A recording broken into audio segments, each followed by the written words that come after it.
going on, guys? My name is Enrique, and I'm a BMW technician, and I'm here to tell you why you should drift your E92, or if you don't have one, why you should get one to drift it.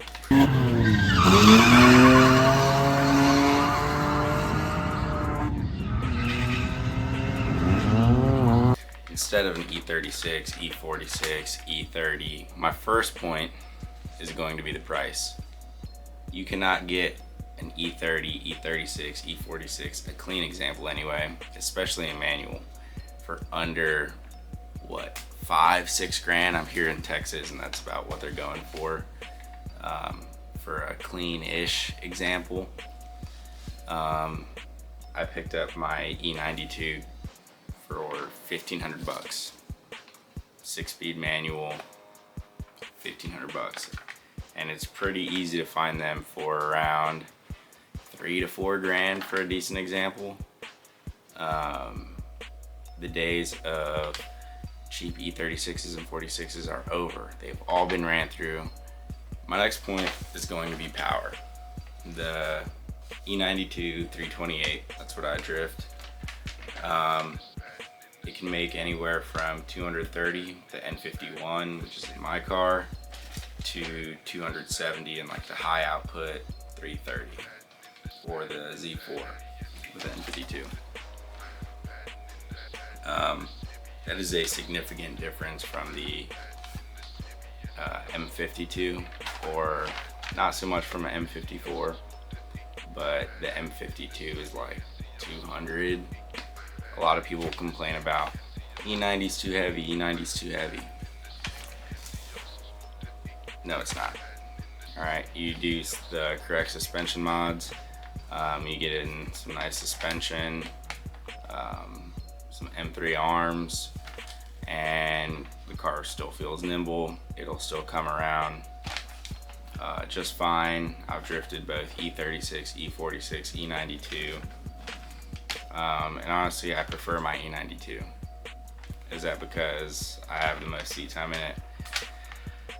I couldn't tell you, but at the track, I have no problem hanging with those guys, and you know, I still have my full interior minus like my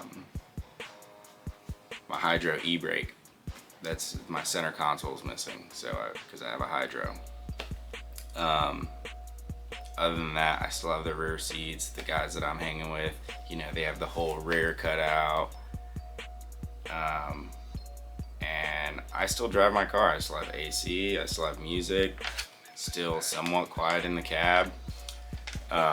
Third point being reliability. The N52, I've worked on a lot of BMWs. N52, most reliable BMW engine.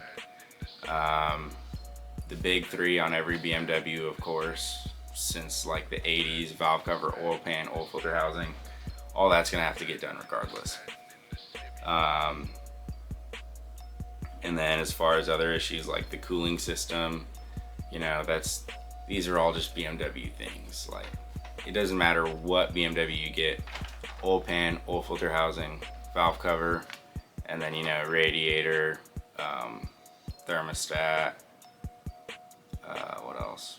Expansion tank, you know, upper hose, Mickey Mouse hose, macaroni hose, all the hoses. That is a given when you buy a BMW, especially when you're driving it, you know, on a track or drifting it out in the street. You're driving it hard. I prefer to do those as preventative maintenance before it blows up on me while I'm out having a good time. The N52 is so easy to work on. It's so easy to work on. And I believe it's probably one of the last BMWs that are easy to work on. N20 is pretty easy. N55, you know, it starts getting a little bit more complicated, but still not too bad. And then, you know, V8, N63, those kind of suck.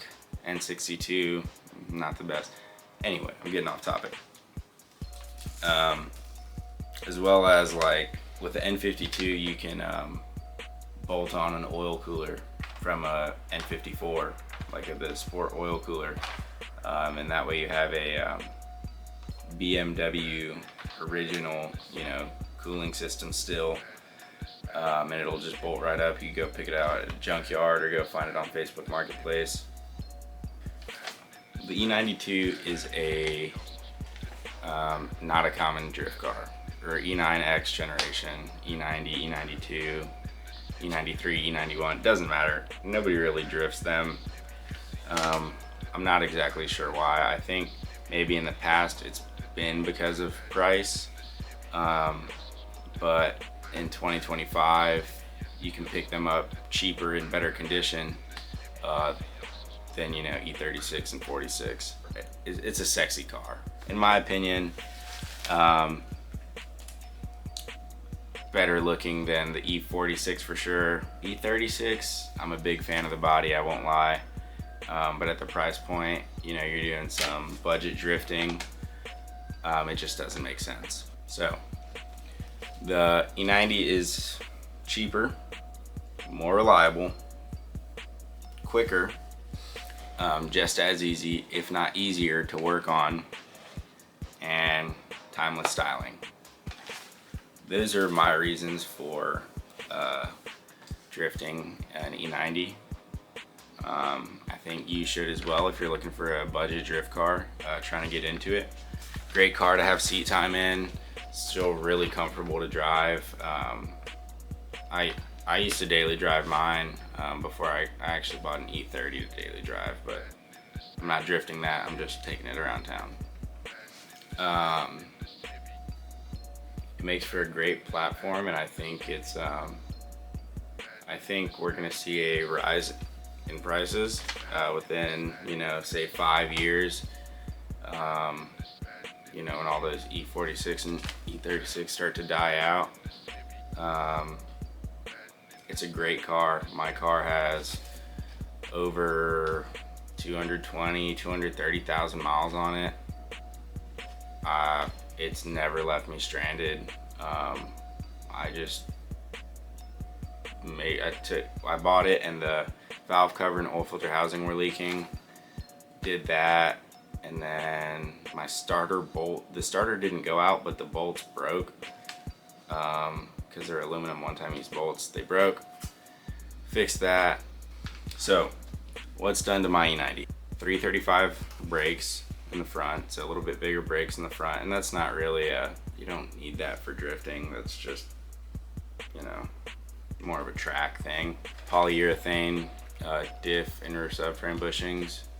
I also have I have a welded 373 from an automatic factory. It comes with a 323, and I also have a welded 323. I rent that for a little bit. Both work great. It gives you a little bit extra torque to kick it out and keep them going. I have M3 control arms in the front.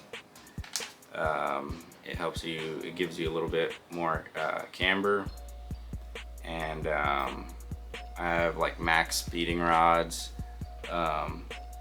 adjustable toe and camber arms in the rear, BC coilovers all around.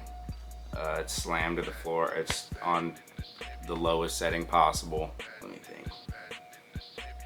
I have like an IRP chassis mounted short throw shifter. That is pretty much it. I guess I have the Hydro e-brake, but even with that,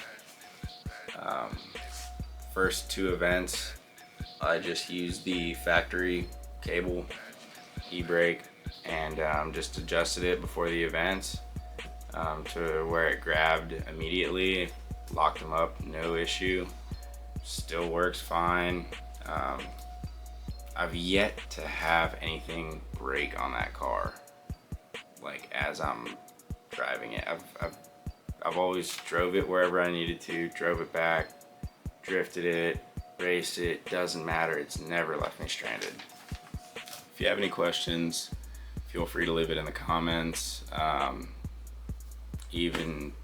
Any question at all, I'd be more than happy to make a video about it.